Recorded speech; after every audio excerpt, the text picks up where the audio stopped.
Welcome back to the channel. So let's talk again. So if you saw in the last video, the Forester is now back up and running. Before I talk more about that, there's a couple of things that I want to cover in the beginning of this video. One of the biggest things that I think a lot of people ignore is the fact that a lot of us aren't really creating things that are new. Now, let me put this into perspective. So I put this Forester back together, functioning the way it was supposed to, but my doing. So a lot of people seem to think that I solved this big issue and so I should take a lot of pride in that, which I think is okay. When you aren't the one creating something new and you're simply enjoying the fruits of other people's labor, there's a beauty in that, and I feel very fortunate to live in such a time where the technological advances allow me to enjoy the things that I am involved in: cars, computers, games. And I think people just need to recenter. A lot of people put these major facades on, these perspective, as if they did this amazing thing.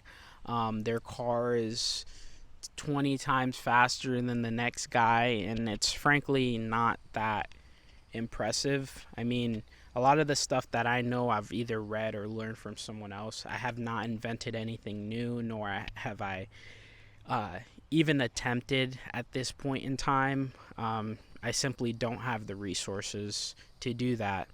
So now that that's done, let's talk about the Forester. In the time that it's been running, there's been a couple mishaps. The first mishap that I came into contact with was the transmission cooler lines actually rupturing. So it was leaking before I changed one of the lines, and I should have changed both.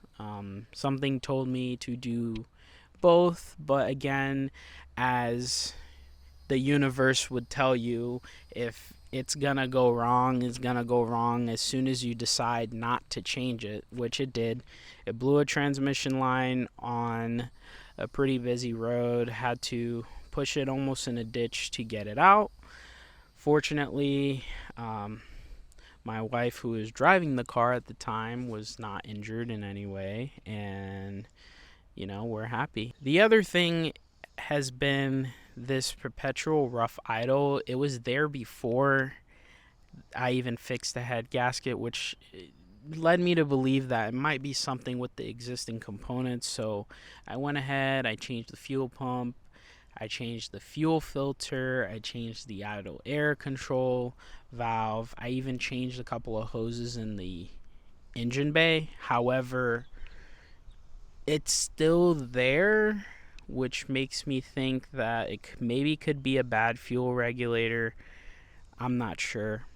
But there's one particular thing that has made me doubt all of those, and it's this ticking noise. And now let me explain. So this ticking noise that I'm hearing, it's present mainly at idle, and I probably would attribute that to a out of spec rocker arm. Now, one of the things that I learned about this particular EJ motor is on the NAs, this is pretty much a dinosaur compared to the EJ 257. That's like the last true hero, which is everybody's seeking that motor. It's the motor to go to if you want an STI. But what I've learned is the valve adjustment, and I talked about this in the previous video. The valve adjustment is kind of finicky, and when you're doing it for the first time, there's a lot of things that you don't foresee, and unfortunately I probably left it a little bit too loose, which is why it's kind of like flopping around, taking. I don't really want to mess with the car right now. There's a couple of things that I've been thinking about, which I'll talk about later. Car drives beautifully, have no issues. There's a couple of things that are kind of annoying me right now. The rear windshield is kind of loose, the seal's going, so I need to reseal that, and the taillight seals are going, so I'm getting condensation. But all in all, really happy. I'm really fortunate that I got to do this project. It was something that I aspired to do for a while. I'm really happy about it, but I also want people to know that um, you know, it took a lot of research. I also made a lot of mistakes. So, mistake wise, I would say one of the major mistakes that I made that I didn't realize was when I was turning the engine over, I was actually turning it. I was actually turning it counterclockwise, which supposedly that's a big no-no. Didn't even know that was a thing, um, which goes to tell you uh, how the automotive world is.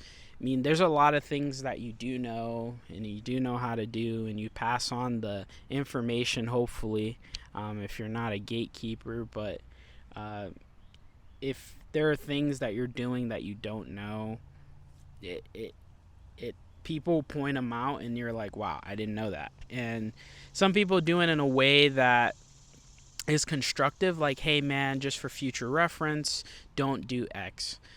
Some people, they'll belittle you. They'll tell you, oh well, you're an idiot, you turned the motor over the wrong way,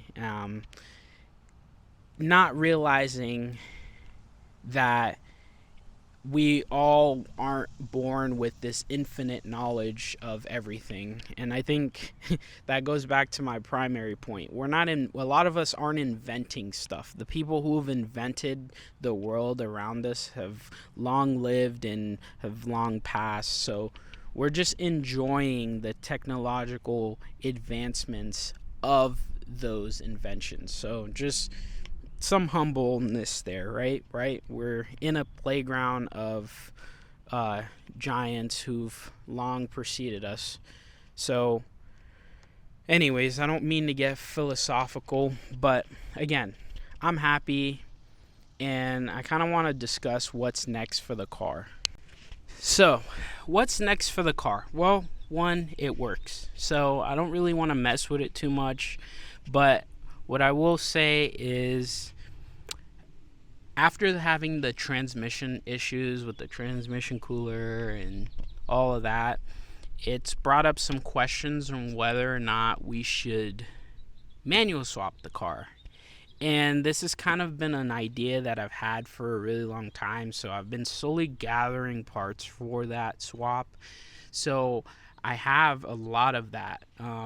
There's a couple of missing pieces that I don't quite have, but I have the big components: drive shaft, transmission. A lot of that sitting in my beautiful workspace. However, actually doing that and coming to terms with taking this car apart again to do that, I think I might just wait a little bit. And a lot of it has to do with the fact that this car was down for so long. I think us as a family, we really want to enjoy the car for right now. But anyways, guys, I appreciate each and every one of you. I appreciate your time. I appreciate the energy, especially that you guys provide in the comment section, and the care that you guys give the channel and me especially. I don't feel like I deserve that, but I do appreciate it.